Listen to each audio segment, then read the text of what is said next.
Assalamualaikum semuanya.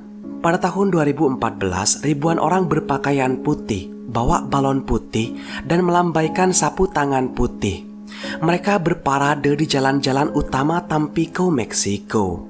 Tapi orang-orang ini bukan bagian dari karnaval lokal, acara seni atau yang lainnya. Mereka ini adalah masyarakat biasa yang turun ke jalan untuk minta bantuan. Apa yang disebut kekerasan ekstrim sudah mengubah Tampico, kota tropis di Teluk Meksiko dengan populasi 300.000 jiwa, menjadi sangat suram. Di tahun 2014 itu, baku tembak sering terjadi di jalanan saat siang bolong. Truk gas dibakar di pintu masuk kota. Granat dilemparkan ke sebuah bar, pertokoan ditembaki dengan senapan mesin. Hal semacam itu sudah biasa di Tampico. Udara Tampico sudah lama menghitam akibat emisi dari kilang minyak. Tapi pada tahun 2014, asam hitam yang mengepul di atas kota itu jadi saksi bisu adanya perang geng besar-besaran yang mempertemukan faksi pecahan Los Zetas dan kartel GAF. Akibat perang tersebut, penjualan properti lokal mencapai titik terendah. Mereka yang mengungsi dari kota biasanya nggak bisa menjual rumah atau bisnis mereka, sehingga banyak bangunan terbengkalai. Yang paling ironis adalah pemerintah setempat sendiri mengakui bahwa mereka nggak mampu mengatasi kekerasan yang sudah melanda kota itu beberapa tahun terakhir. Saking kiosnya perang saat itu, bukan hanya pesaing aja yang dihabisi, bahkan masyarakat biasa juga dihabisi. Jadi, masyarakat di sana itu pilihannya juga kebagi dua. Bukan berarti mereka mendukung salah satu ya. Tapi emang di beberapa lokasi, satu kartel lebih dominan dalam ngasih bantuan, seperti sembako dan uang. Lalu di suatu wilayah yang masyarakatnya dikuasai oleh GAF, kartel Los Zetas menculik 4 wanita. Mereka masyarakat biasa, lalu dihabisi. Potongan tubuh para korban dibuang di pinggir jalan utama Tampico dengan sebuah pesan untuk kartel GAF.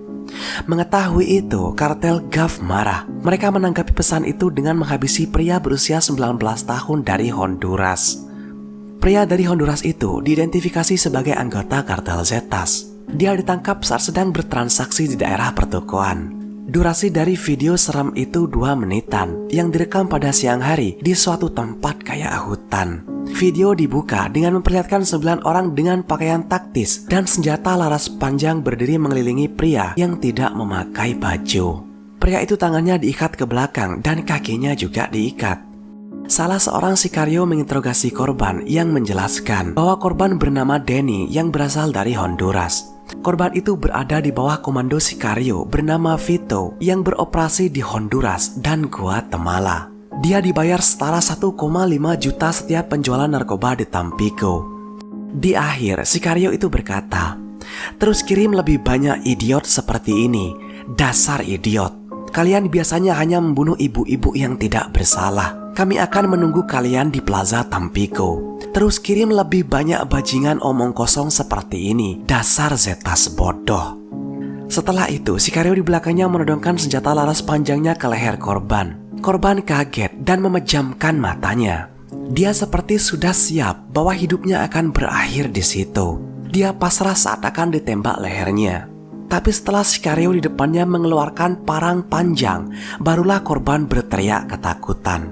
Dia menangis berteriak histeris. Mimpi buruknya pun terjadi. Sikario menyabetkan parang itu ke lehernya. Dengan cepat, lehernya mengalami luka yang sangat dalam, tapi itu tidak memutuskannya. Sikario itu lalu menendang kepala korban dengan tujuan memutuskannya. Tapi tulang leher korban masih kuat menopang lehernya, sehingga sikario lain memegang tangan korban dan disabetkan lagi parang itu sampai lehernya putus. Sikario meletakkan kepala itu di punggung korban dan videonya pun berakhir.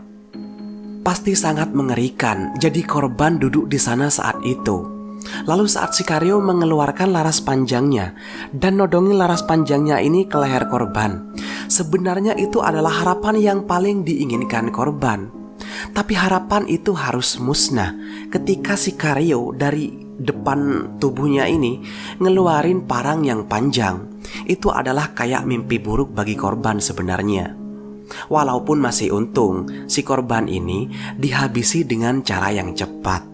Semoga kalian bisa ngambil pelajaran penting dari video kali ini untuk jauhin narkoba sebisa mungkin. Dan tetaplah aman agar kita bisa ketemu lagi pada kesempatan berikutnya. Terima kasih sudah menonton.